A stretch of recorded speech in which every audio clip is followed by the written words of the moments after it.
Nausicaa. Odysseus was dreaming. It was a nightmare that he knew very well. He was back in the wooden horse with his comrades, Menelaus, Diomedes, and the rest of them. They were sick with fear, dry-mouthed, shivering, and drenched in sweat, just as they had been in reality when the Trojans dragged the great horse across the plain from the Greek camp to their lovely city. Only in the nightmare, instead of dragging the horse into Troy as the Greeks had intended, the Trojans hauled it up onto the cliffs and pushed it over the edge. Then it was falling, and it seemed forever, down onto the rocks below. Odysseus cried out in terror. He woke suddenly in a cold sweat. For a moment he thought another nightmare had begun. Everywhere he looked he saw eyes staring at him, and he froze like an animal startled in its lair. As his own eyes adjusted to the dim light, he was amazed to see a group of young women peering into his shelter. Before he could move, they turned and ran off through the trees. All except one of them. Although she was trembling, the tallest of the girls stood her ground and stared back at Odysseus with proud, unblinking eyes. The girl watched Odysseus crawl out of the shelter and stand before her like some wild amphibian creature. He was naked, his unkempt hair, beard bedraggled and encrusted, like his skin, with salt, seaweed, and dead leaves. The girl was radiantly beautiful. The two of them stared at one another in amazement before Odysseus spoke. "Are you a vision, or are you real? You must be a princess or even a goddess. You remind me of Archimedes, a huntress, daughter of the mighty Zeus. Are those young women who ran away the nymphs who keep you company?" The girl smiled at this idea as Odysseus continued. "Whoever you are, I need your help. You see before you an unlucky wanderer, desperate to return to his family and home. Let me tell you how I have arrived here, naked and alone, and a stranger in a strange land." Odysseus then recounted the story of his ordeal at sea. As she listened, the girl was unable to take her eyes off the deep bruises that covered his body. It was a miracle that he had survived. "Poor, unlucky man, how you have suffered. But now your luck has changed, for you are here and will find all the help you need.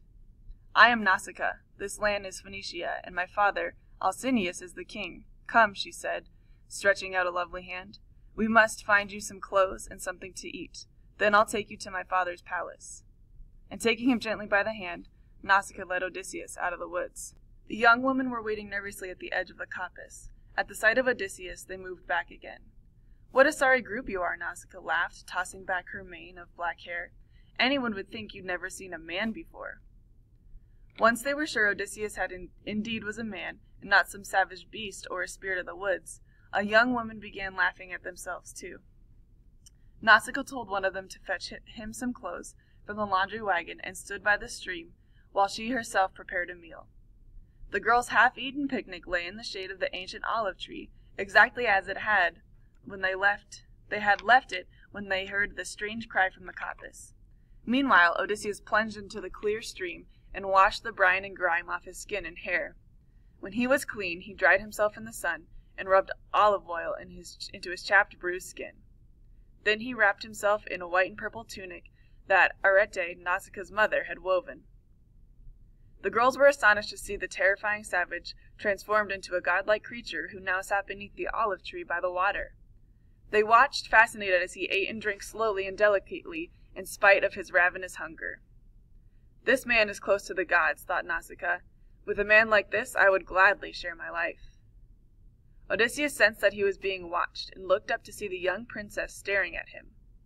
She blushed at the thought that he might be reading her mind, and quickly looked away, not wanting to embarrass her. By the time he had finished eating, the young woman had rounded up their mules and harnessed them to the wagon. Nausicaa took the reins. "Noble stranger," she called to Odysseus, "it's time to go now. Walk along with us, and I'll take you to my father's palace." This girl laughed and sang as they climbed up through the meadows towards the town.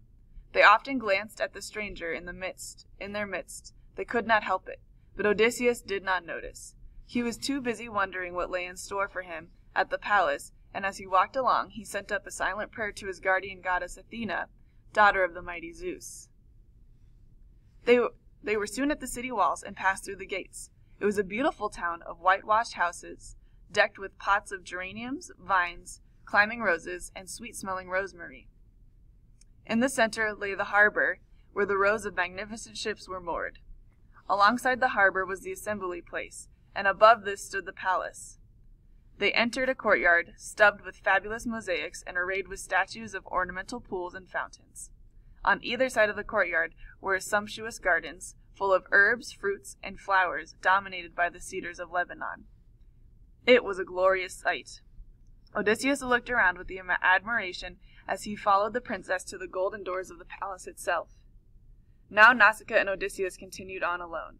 They climbed up the steps between a fierce-faced gold and silver watchdogs that reminded Odysseus of the three-headed Cerberus, the wicked dog that guards the gate of Hades. At the top of the steps he took a deep breath, and then followed Nausicaa across the bronze threshold into the great hall.